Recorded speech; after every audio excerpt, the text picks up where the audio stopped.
Here at Camp Stonewater, we will make sure that your child's summer is full of fun activities such as canoeing, camping, crafting, and of course, delicious, delicious food. I hated the purple berries. How are they, Ralph? Good? They taste like The Burning! I'm John Renton with the retro review of The Burning from 1981, a summer camp slasher that's not to be confused with Friday the 13th that came out a year before, or Friday the 13th Part 2, or this vastly superior movie Sleepaway Camp that came out in 1983. Still, one of the best goddamn slasher movie endings, horror movie endings, hell, movie endings, in at least the last 40 fucking years, in my personal opinion. Oh my god, she's a boy. Fun fact, they actually had to get the person that was doubling as the killer really, really drunk so they would do that scene. And if you've seen it, you know why. And if you haven't, sorry, the movie's been out for nearly 40 years. Sorry for the spoiler. So, The Burning. A prank is played on a caretaker called Cropsic, the crops taker, as it were.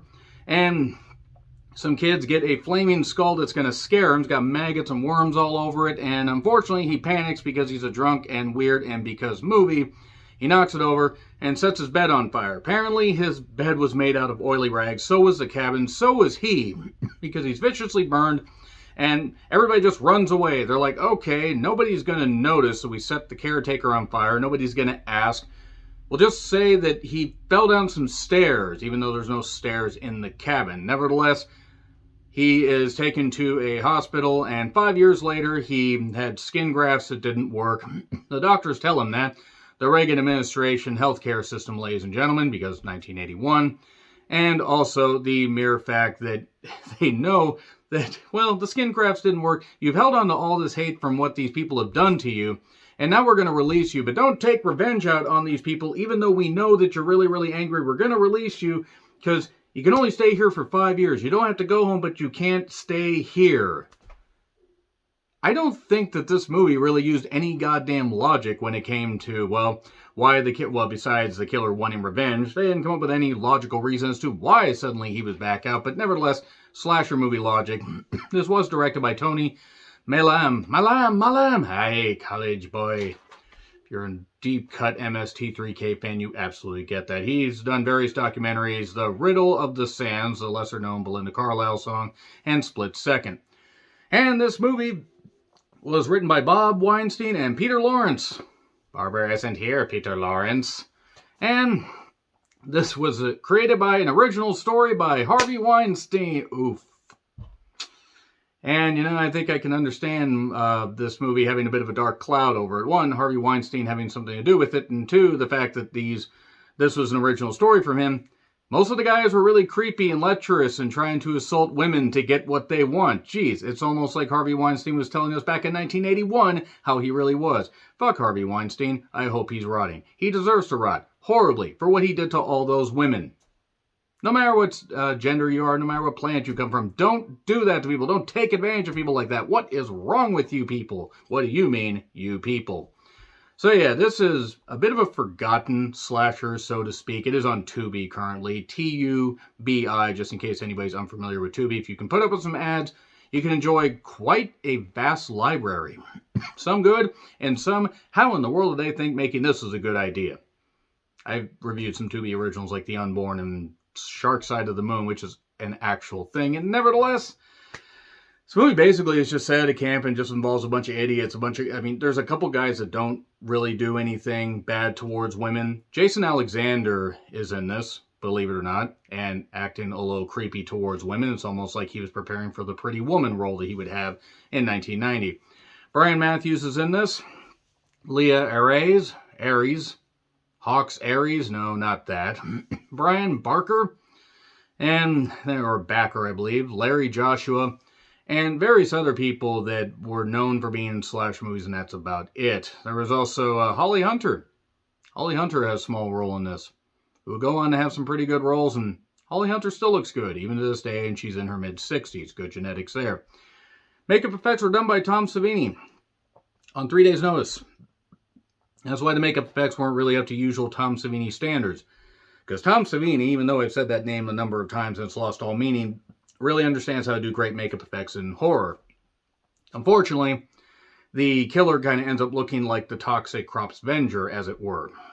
So it's at a camp, but actually instead of being at Camp Blackfoot Christmas, I gave you my... I don't know what I'm on about.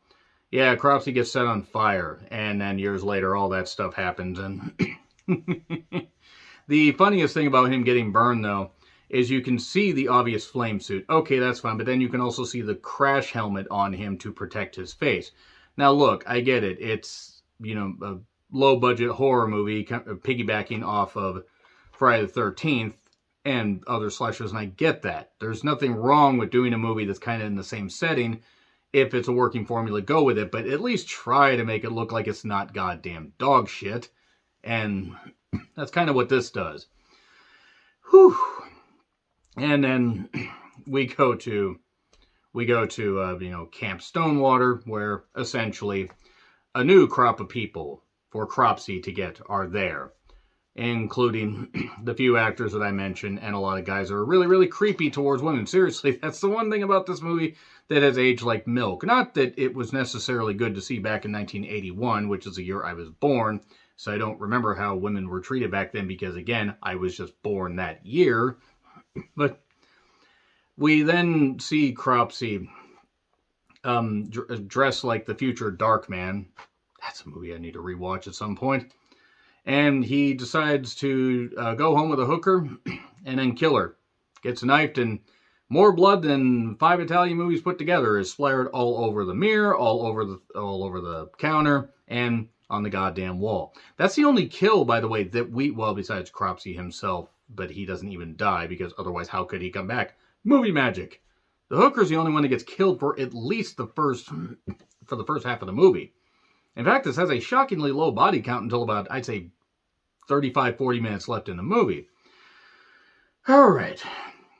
I think the worst offender, of any of the characters here was probably Eddie, played by Ned Eisenberg, who just wants to get what he wants from all women. Doesn't matter. Doesn't matter who the hell it is. There's one particular skinny dipping scene that was absolutely hee-hee. And Cropsy, by the way, is immediately around this area. Just immediately there at this camp. And, well, the lack of pants on the women, I guess, was at least something that was on par with the 80s slashers. And then a character named Alfred was peering in on, women in the shower. Oh, I see. It's okay to put that on film when somebody else does, but when I do that, I'm asked to leave the county. And Alfred is just basically the creepy lecher. I don't know why he's defended. They somehow try to make him the hero, despite the fact he's peeping on women and probably doing God knows what else. There's a guy named Todd that, spoiler, had everything to do with the prank that led to Cropsy's burning, hence why he is still at this camp, but not at Camp Blackfoot, because they shut it down because, oh yeah, they set the caretaker on fire. And girly magazines are apparently, well, they make me sick. They're for losers, according to one guy that's obsessed with sex. I mean, sure, okay, how would you know that I posted that girly magazine? You couldn't look, you couldn't, resist. You had to flip through the pages a little bit, didn't you? If you are a wrestling fan, you are absolutely dying laughing in the comments. So everybody decides to go on this one trip to Devil's Creek. Who names these places?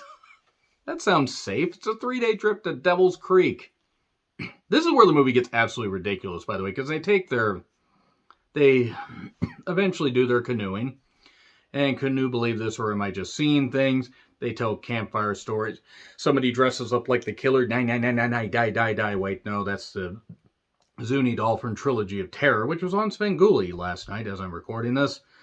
And, yeah, the low body count just continues to just not rise at all. I mean, and I don't expect every single person to die, but considering that most people, at least 80% of them, are 50% unlikable douchebags, and in the case of others, 120% unlikable douchebags, killing could have commenced a lot sooner in this. And then we get skinny dipping, and Eddie decides to assault a woman to get what he wants, and then suddenly her clothes are all over the goddamn place. Oh no, Karen, what the hell happened to you? Not only do you want to speak to the manager, but now you've been killed. So you can't speak to the manager unless you do it from beyond the grave.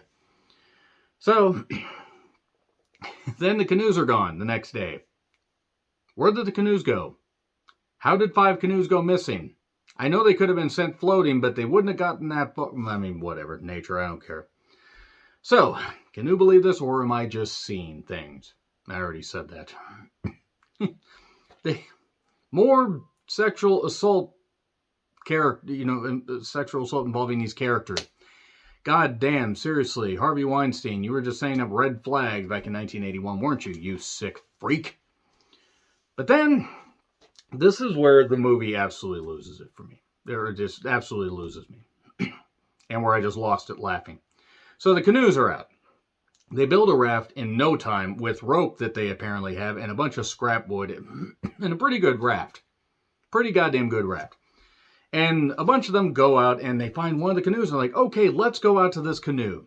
They get close to the canoe and suddenly Cropsy rises up with his shears, because he has garden shears, because he's a caretaker, and he stabs one person, the blood pack bursts, and you can even see the string being pulled. Movie magic being exposed. Yeah, people aren't actually stabbed in slashers, even though some of them absolutely fucking deserve it, like Harvey Weinstein, who created this. But nevertheless, a bunch of people, one person gets their fingers cut off, another person gets stabbed in the forehead or slashed across the forehead. Everybody gets killed. And then the raft just floats away. Here's a question. What if the raft got nowhere near that? What was his plan? What was his plan? We're going to watch a weird guy in a trench coat and a mask and a hat just canoeing across, and we're not going to think, this looks a little bit weird. We probably should inform somebody about this. What if they never came around? What if they took a different route? What if they weren't even within 50 feet of the canoe? What was he going to do? Throw his shears on a string and throw them out there like that? And then more people end up dying. It's absolutely ridiculous. I mean, Glazer at one point gets killed after his girlfriend gets killed. Well, his pseudo-girlfriend gets killed. Alfred is telling Todd, by the way, Todd, some weird shit's going on. No, nothing weird can be going on. Wait, what do you mean everybody's dead? What the hell's going on? Why were you peeping on these people? So anyway, everybody, the raft somehow floats back. Just floats back conveniently where somebody can swim out to it. All the bodies are there. They knock the bodies off. The remaining people take the raft back to camp. They get back there seemingly quickly, despite the fact it would have taken a very long time for them to get back even by canoe. They get back there. And then there's a few people left, including the one guy who's leading the whole thing. What happened to my canoes? Why is everybody covered in blood and panicking? We don't ask that. Let's ask about those goddamn canoes. You can buy more canoes. You can't buy more blood. I mean, you could. You have to go to the blood bank, and believe me, they look weird at you when you try to buy more than 5 liters of blood. I speak from experience. Maybe. Possibly. And Todd is chasing, after trying to find this guy that he, scarred for life, literally. Where did he get the axe? Axe is just suddenly randomly generating in his hand. I know he found the axe, but still. Alfred gets the shears around his arm, but he clearly could get his arm out at any point. It's against the door, by the way. And they get into this weird old part of the camp, Camp Blackfoot, and there's these mine carts, for some reason, because we're Indiana Jones and Raiders of the Lost Ark fans, or maybe they were foreshadowing Indiana Jones and the Temple of Doom. Doom, doom, doom, doom, doom, doom, doom, doom, doom, doom. What ends up happening is Cropsy has a flamethrower. Where did he get a flamethrower? Where was he hiding this flamethrower? He's going to set Todd on fire. You're gonna feel what I feel. And then Alfred gets free, stabs him in the back, so he's dead. Except he's not dead. And he rises up, and then Todd hits him in the head with the axe. And then they set him on fire. That poor motherfucker just can't stop burning himself. And there you go. And a possible sequel hook with campfire stories at the end. That's it. That is literally it. By the way, watch Sleepaway Camp. It's a lot better than The Burning.